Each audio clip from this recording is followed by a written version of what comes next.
ఎవడండి పట్టించుకునేది? ఎవరి కోసం అండి వరి అయ్యేది? మీరు ఎవరో చూసేస్తున్నారు, రాగిపోతున్నారా? మీరు ఏడిస్తే ఎవరన్నా కళ్ళు దురుస్తారా? నువ్వు బాధలో ఉన్నావు ఎవరైనా పట్టించుకుంటాడా? నువ్వు డిప్రెషన్ పోతున్నావు ఎవరైనా పట్టించుకుంటాడా? ఎవడు పట్టించుకోడు. నువ్వు నిలబడాల మార్కెట్, నువ్వు చెయ్యాల మార్కెట్. నీ ప్రోడక్ట్ గురించి నువ్వు బాగుందని చెప్తున్నాడు కొంటాడు. నీకే నమ్మకం లేదు నీ పైన, ఎవడు కొంటాడు? ఊరికనే భయపడిపోవడం. ఈయన చేస్తాడంట వెంటనే సక్సెస్ వచ్చేయాలంట. ఈయన చేస్తాడు ఏ పనన్నా ప్రాఫిట్స్ కి వచ్చేసేయాలంట, డబ్బులు కొట్టేయాలి. ఎవడు పడుతుంది? ఎవరికి రాదు అట్లాంటి ప్రాఫిట్స్ అని కూడా. ఎవరికి సక్సెస్ అంత ఈజీగా రాదు. దడబడుతుంది, ఉనికొస్తుంది మార్కెట్ లో. వీక్ అయిపోతాం, పర్వాలేదు.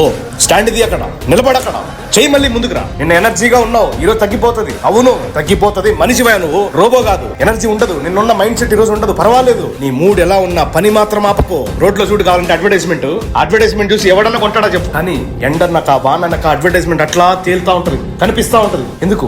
రిజిస్టర్ చేయడానికి మైండ్ లో ఆ బ్రాండ్ ఇంకా బ్రతుకుందని చెప్పడానికి. అట్లుండాల మార్కెట్ లో నీ ప్రెసెన్స్ అంటే. డైలీ కనపడు, ప్రతి రోజు మార్కెట్ లో వచ్చి కనపడతా ఉండు. సక్సెస్ నువ్వే కొడతావు చెప్తున్నా. ఒకటి మాత్రం గుర్తుపెట్టుకో, సక్సెస్ నువ్వు కొట్టకపోతే ఇంకెవడు కొట్టలేడు. నేను గెలవకపోతే ఇంకెవడు గెలవలేడు. బాగా వినో, నీలాగా ఎవడు లేదు ఇక్కడ, నీలాగా ఎవడు చేయలేడు ఇక్కడ.